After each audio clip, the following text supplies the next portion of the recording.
Hey members, I am traveling to Melbourne to show you guys a couple of the areas that we are investing in. We're going to show you some completed properties that some of our members have already purchased. And on top of that, we're going to show you the value that has now created for our members. So we've driven now from the southeast of Melbourne to north, which is Alert. And now we are further north in a suburb that we're going to start recommending quite heavily now, probably till the end of this year, even start of next year, is the suburb called Mickleham.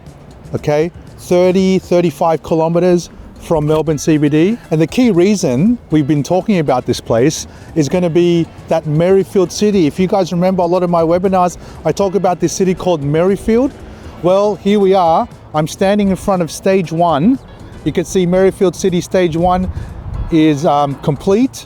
So you've got the Coles there, a lot of the shops there. But if you look here on this side, it's the first office building that's under construction. When you look at this area, for now guys, you could see there's only this and vast amounts of land if you go around, right? But remember, this is going to end up being 5 times the size of Melbourne CBD. Yes, it will take 10 or 15 years, maybe even more, for it to start to be fully complete.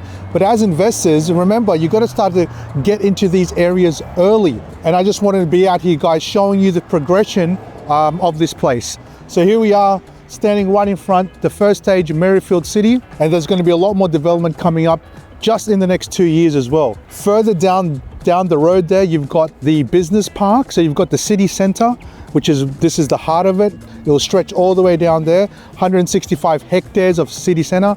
And then you've got further, just about 5 minutes down the road, you've got the business park.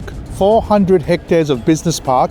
That would be Victoria's largest business park once it's complete, if not Australia's largest business park. The upside here is, think about the 30 to 40,000 jobs going to be created over there. Thanks for watching, guys. Hope you enjoyed some of this content.